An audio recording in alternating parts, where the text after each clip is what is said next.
என்னங்க எப்போ பார்த்தாலும் இண்டெக்ஸ் இன்வெஸ்டிங் மியூச்சுவல் ஃபண்ட்ஸ்னு போர் அடிக்கிறீங்க. ஏற்கனவே கரோனானால முந்தைய மாதிரி வெளில போக முடியல.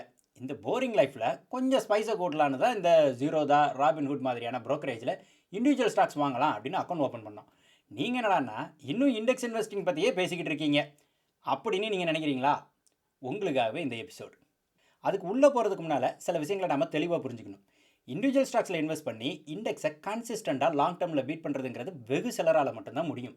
Less than 1%. அந்த குறுகின சதவீதத்தில் நீங்கள் இருக்கீங்களா அப்படின்னு உங்களை கேட்டுக்கோங்க. அந்த ரிஸ்க் எனக்கு புரியுது, ஸ்டில் என் போர்ட்ஃபோலியோவில் ஒரு சின்ன பர்சன்டேஜ் இதுக்கு ட்ரை பண்ண நினைக்கிறேன் அப்படின்னு சொல்கிறவங்க மட்டும் இந்த எபிசோட பாருங்கள்.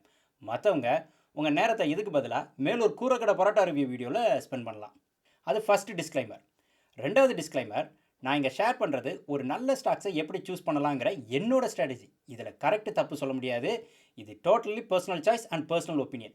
இதில் உங்களுக்கு எது ஒர்க் அவுட் ஆகுமோ அதை செர்ரி பிக்கிங் மாதிரி சூஸ் பண்ணி உங்கள் ஸ்ட்ராட்டஜியில் யூஸ் பண்ணிக்கோங்க. இப்போ நாம் எபிசோடுக்குள்ளே போகலாம்.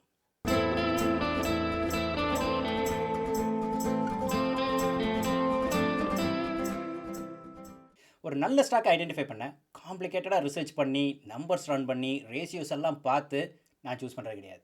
என்னோடய ப்ராசஸ் ரொம்ப சிம்பிள் அண்ட் ஸ்ட்ரெயிட் ஃபார்வர்டான ப்ராசஸ். நான் யூஸ் பண்ணுற first filtering criteria large caps, அதாவது பெரிய கம்பெனிஸ் மட்டும்தான் கன்சிடர் பண்ணுவேன். ஒரு கம்பெனியோட மார்க்கெட் கேப் இந்தியானா 20,000 கோடி, யூஎஸ்னா 10 பில்லியன், அதுக்கு மேலே இருக்கணும். மார்க்கெட் கேப்னா என்னன்னு உங்களுக்கு தெரியல அப்படின்னா இந்த வீடியோவை பாஸ் பண்ணிட்டு நம்ம சேனலில் இருக்கிற அண்டர்ஸ்டாண்டிங் ஷேர் மார்க்கெட் வீடியோவை ஃபஸ்ட்டு பாருங்கள். So first filtering criteria large caps. ஏன்னா ஆல்ரெடி நம்ம இண்டிவிஜுவல் ஸ்டாக்ஸில் இன்வெஸ்ட் பண்ணுறது மூலமாக ஒரு மியூச்சுவல் ஃபண்டில் இன்வெஸ்ட் பண்ணுறதை விட அதிகமாக ரிஸ்க் எடுக்கிறோம். அதனால் இங்கே கன்சர்வேட்டிவாக இன்வெஸ்ட் பண்ணிக்கிறது நல்லது. மிட் கேப்ஸ் அண்ட் ஸ்மால் கேப்ஸில் என்ன பிரச்சனைனா அந்த மாதிரிப்பட்ட ஸ்டாக்ஸில் வொலட்டிலிட்டி ஜாஸ்தியாக இருக்கும்.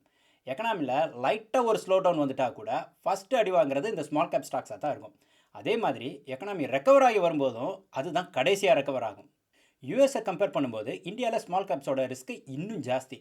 ஏன்னா ஸ்மால் கேப்ஸில் தான் இருக்கிற தில்லுமுள் எல்லாமே நடக்கும். நல்லா போயிட்டுருக்கோம், திடீர்னு பார்த்தா அக்கௌண்டிங்கில் பிரச்சனை அப்படின்னு ஒரு குண்டை தூக்கி போடுவானுங்க.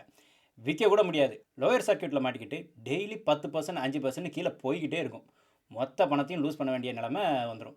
அட்லீஸ்ட் இன் யூஎஸ் லாங் டேர்மில் small cap index and Russell 2000 index ஒலட்டைலாக இருந்தால் கூட S&P 500 பீட் பண்ணும். ஆனால் இந்தியாவில் ஸ்மால் கேப் இண்டெக்ஸ் கூட லாங் டேர்மில் மார்க்கெட் இண்டெக்ஸை பீட் பண்ணது கிடையாது. அதனால் எக்ஸ்பெரிமெண்ட்டுக்கு கூட இந்தியாவில் ஸ்மால் கேப் ஸ்டாக்ஸை வாங்காதீங்க. Stay away from it. Small caps avoid பண்ணுறதுக்கு இன்னொரு ரீசன் என்னென்னா மார்க்கெட்டில் நிறைய பேருக்கு இந்த கம்பெனியை பற்றி தெரிஞ்சிருக்காது. அதனால் அதோட வேல்யூஷன் மார்க்கெட்டில் கரெக்டாக இருக்காது அப்படிங்கிறது என்னோடய ஒப்பீனியன். நான் சூஸ் பண்ணுற ஸ்டாக்ஸுக்கு நான் அடிஷ்னலாக வேல்யூட் பண்ணி கரெக்டான ப்ரைஸுக்கு வாங்குறேன்னா அப்படின்னு பார்க்க வேண்டிய அவசியம் எனக்கு இருக்கக்கூடாது. அந்த வேல்யூஷன் பார்ட்டை ஸ்டாக் பிக்கிங்கில் இருந்து ரிமூவ் பண்ணணுன்னா ஸ்மால் கேப்ஸை கண்டிப்பாக அவாய்ட் பண்ணணும். அதனாலையும் நான் ஸ்மால் கேப்ஸை கன்சிடர் பண்ணுறது கிடையாது. ரெண்டாவது நான் பார்க்குற விஷயம் ரெவன்யூ க்ரோத். இதுதான் எனக்கு உள்ளதுலேயே முக்கியமான க்ரைட்டீரியா. வருஷம் எத்தனை பர்சன்டேஜ் ரெவன்யூ கூடிட்டே போகுது அப்படின்னு பார்க்கணும். அதுதான் அந்த பிஸ்னஸ் எவ்வளோ ஃபாஸ்ட்டாக எக்ஸ்பெண்ட் ஆகுது அப்படின்னு நமக்கு காட்டும். கன்சிஸ்டண்ட்டாக ரெவன்யூ க்ரோ ஆகிக்கிட்டே இருக்கணும். 10% மேலே இருந்தால் ஐடியல், 15% மேலே இருந்தால் இன்னும் சூப்பர். ரெவன்யூ க்ரோ ஆகிட்டு இருந்தாலே ஆட்டோமேட்டிக்காக ஸ்டாக் ப்ரைஸும் க்ரோ ஆகிட்டே தான் இருக்கும். இப்போ பிரிட்டானியாவை ஒரு எக்ஸாம்பிளுக்கு எடுத்துப்போம்.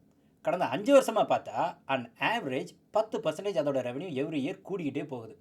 ஷேர் ப்ரைஸும் அதுக்கு தகுந்த மாதிரி நல்ல மேலே போயிட்டே தான் இருக்குது. இப்போ ரெவன்யூ க்ரோ ஆகலை அல்லது ரெவன்யூ க்ரோத் ஸ்லோ ஆகுது அப்படின்னா எக்கனாமிக் கண்டிஷன்ஸ்னால ஸ்லோ ஆகுதா அப்படின்னு பார்க்கணும். ஆமாம், எக்கனாமியே ஸ்லோவாக தான் இருக்குது அப்படின்னா இட்ஸ் ஓகே.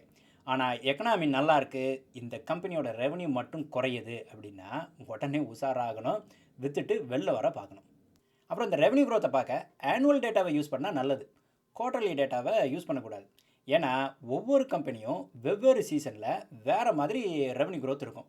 இப்போ ஆப்பிள் எடுத்துக்கிட்டோன்னா எப்போவுமே டிசம்பரில் முடிகிற அந்த 4th குவார்ட்டர் சேல்ஸு மற்ற குவார்ட்டர்ஸை விட கிட்டத்தட்ட 50% அதிகமாக இருக்கும். கிறிஸ்மஸ் டைம் அடிஷ்னல் சேல்ஸ்னால அப்படி அதிகமாக இருக்கும்.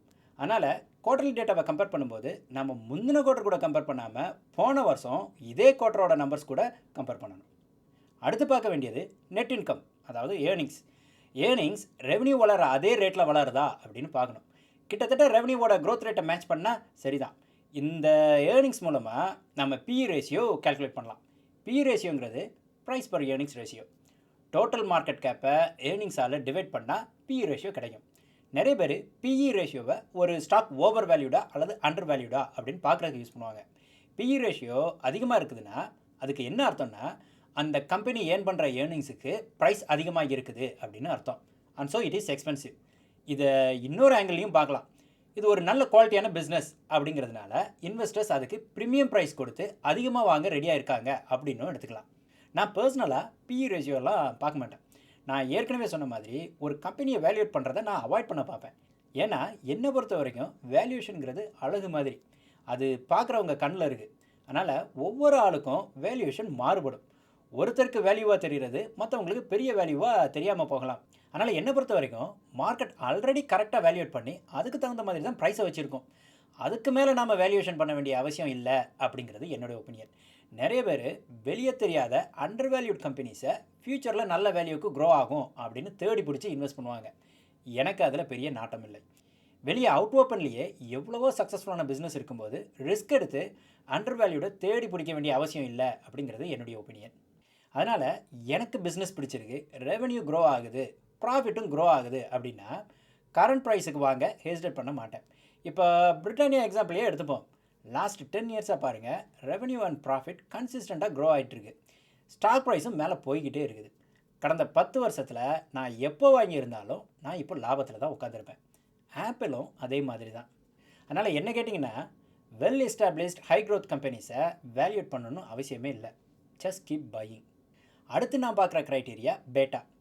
பேட்டாங்கிறது ஒரு ஸ்டாக்கோட ப்ரைஸ் மூவ்மெண்ட் மொத்த மார்க்கெட்டை கம்பேர் பண்ணும்போது எப்படி இருக்கும் அப்படிங்கிறத காட்டும். மொத்த மார்க்கெட்டோட பேட்டா 1. அதாவது S&P 500 நிஃப்டி 50 இண்டெக்ஸ் இருக்குது இல்லையா, அதோட பேட்டா 1. ஏன்னா அந்த இண்டெக்ஸஸ் தான் மார்க்கெட். இப்போ ஒரு ஸ்டாக்கோட பேட்டா 1க்கு மேலே இருந்தால் அதோட வொலட்டிலிட்டி, அதாவது ப்ரைஸ் மூவ்மெண்ட்ஸ் மார்க்கெட் இண்டெக்ஸை விட அதிகமாக இருக்கும். 1க்கு கீழே இருந்தால் அதோட volatility and so the price movements market இண்டெக்ஸை விட குறைவாக இருக்கும். எனக்கு high growth low volatility stocks தான் பிடிக்கும். ஸோ நான் சூஸ் பண்ணுற ஸ்டாக்ஸோட பேட்டா எல்லாமே 1.3க்கு மேலே இருக்காது. இந்த ரூலுக்கு சில எக்ஸப்ஷன்ஸ் வச்சுப்பேன். இப்போ ஒரு நல்ல கம்பெனி இருக்குது, மற்ற க்ரைட்டீரியா எல்லாம் மேட்ச் ஆகுது, ஆனால் பேட்டா மட்டும் அவுட் ஆஃப் ரேஞ்ச், ஏன்னா அது ஒரு வெரி ஹை க்ரோத் ஸ்டாக் அப்படின்னு வச்சுக்கோங்க. அதை எக்ஸப்ஷனாக என் போர்ட்ஃபோலியோவில் ஆட் பண்ணிப்பேன். ஆனால் 10ல் 2 ஸ்டாக்ஸுக்கு மேலே அப்படி எக்ஸப்ஷனாக ஆட் பண்ண மாட்டேன். இவ்வளோ தாங்க நான் யூஸ் பண்ணுற க்ரைட்டீரியா. இந்த க்ரைட்டீரியா லாஸ்ட் 12 இயர்ஸாக எனக்கு ஒர்க் அவுட் ஆச்சு. இந்த எல்லா க்ரைட்டீரியாலையும் பார்த்தாலே தெரியும், இந்த மாதிரியான ஸ்டாக்ஸ் எல்லாம் டெய்லி 3-4% மேலே போகிறதோ கீழே போகிறதோ இருக்காது. மெதுவாக தான் மூவ் ஆகும். ஆனால் லாங் டேர்மில் நல்லா அப்ரிஷியேட் ஆகிருக்கும். ஃபுல் டிஸ்க்ளைமர், என் மொத்த போர்ட்ஃபோலியோவில் 50% இண்டிவிஜுவல் ஸ்டாக்ஸில் இருக்குது. இந்த ஹோல் திங்கை நான் மறுபடியும் ரிப்பீட் பண்ணணுன்னா கண்டிப்பாக நான் இண்டிவிஜுவல் ஸ்டாக்ஸுக்கு பதிலாக ETFs ப்ரிஃபர் பண்ணியிருப்பேன். அன்ஃபார்ச்சுனேட்டாக அல்லது ஃபார்ச்சுனேட்டான்னு தெரியல, இப்போ நான் ஹெவி கெயின்ஸில் இருக்கிறதுனால என்னால் விற்றுட்டு ETFஸ்க்கு சுவிட்ச் ஓவர் ஆக முடியல. Tax problems. என்றைக்கு என் வேலையை விடுறேனோ அந்த வருஷம் சுவிட்ச் ஓவர் ஆகணும் அப்படின்னு வெயிட் பண்ணிகிட்ருக்கிறேன். இதை ஏன் சொல்கிறேன்னா, உங்கள் போர்ட்ஃபோலியோ சைஸ் கூட கூட இண்டிவிஜுவல் ஸ்டாக்ஸை ஹோல்ட் பண்ணுறதுல நிறைய ப்ராக்டிக்கல் டிஃபிகல்ட்டிஸ் வரும். அதுக்கு ETFs வச்சுருந்தா ஒரு கம்பெனியை க்ளோஸாக ஃபாலோ பண்ணுற அவசியமும் இருக்காது, டேக்ஸ் பற்றியும் கவலைப்பட வேண்டாம். One more reason for you for not getting into individual stocks. சீக்கிரமே உங்களை இன்னொரு இன்ட்ரெஸ்டிங்கான டாப்பிக்கோட அடுத்த எபிசோடில் சந்திக்கிறேன். நன்றி, வணக்கம்.